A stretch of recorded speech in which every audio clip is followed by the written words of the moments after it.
Pelinggih.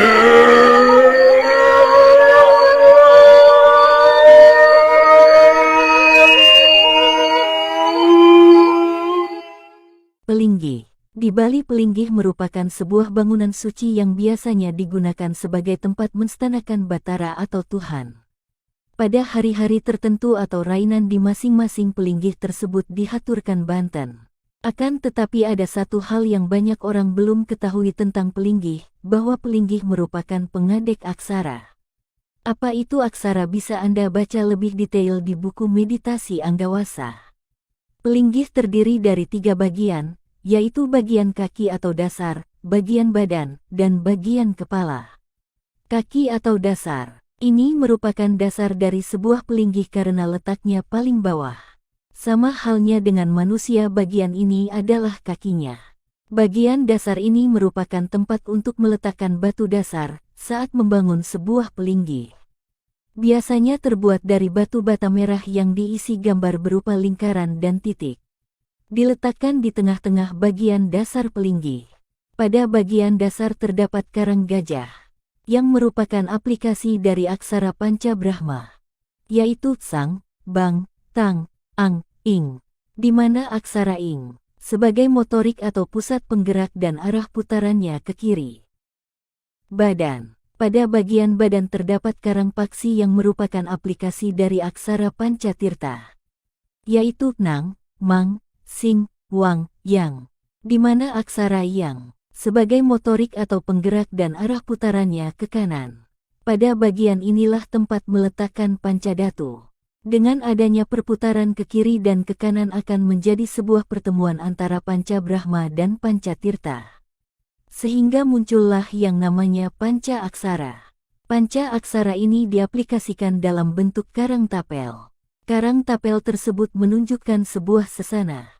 Inilah yang akan menjadi sebuah bukti orang yang berada di tempat tersebut sebagai apa. Dengan kata lain, sesananya sebagai apa pada masa itu. Sebagai contoh, karang tapel berupa barong. Ini menunjukkan bahwa orang tersebut adalah seorang patih atau abdi raja di zaman itu.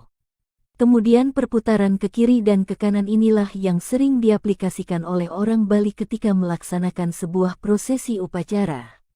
Seperti melaspas dan sebagainya, yang biasa disebut dengan Mepurwa Daksina, yaitu mengitari pelinggih ke kiri dan ke kanan yang memunculkan sebuah pertemuan antara pertiwi dan akasa menjadi satu. Dan dari pertemuan itu terciptalah pelinggih dalam pekarangan. Kepala. Pada bagian kepala ini terdapat ruang sebagai tempat untuk menghaturkan canang ataupun banten saat rainan. Bagian kepala ini sering pula disebut dengan rong.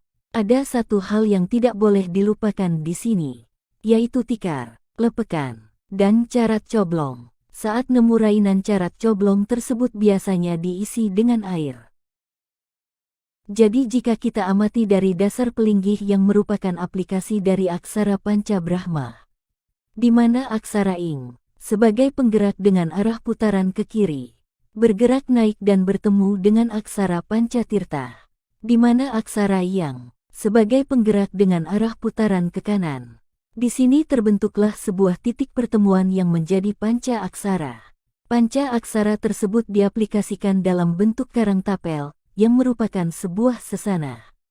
Kemudian panca aksara naik direcah oleh tikar yang berbentuk segi 4 menjadi triaksara, yaitu Ang, Ung, Mang, yang disimbolkan oleh lepekan, carat coblong. Ketika carat coblong diisi air, di sini ada proses bertemunya unsur api, air, udara, menjadi ang-ah atau disebut dengan dwi aksara. Kemudian setelah dipasupati menjadilah ongkara ngadek. Jadi bisa kita simpulkan inilah cikal bakal bahwa kenapa pelinggih disebut rong.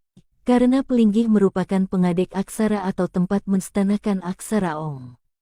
Demikianlah yang bisa kami sampaikan mengenai pelinggih, jika dilihat dari segi aksara. Semoga apa yang kami sampaikan bermanfaat untuk kita semua sebagai orang Bali.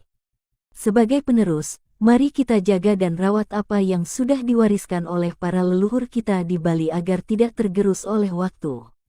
Sekian dan terima kasih.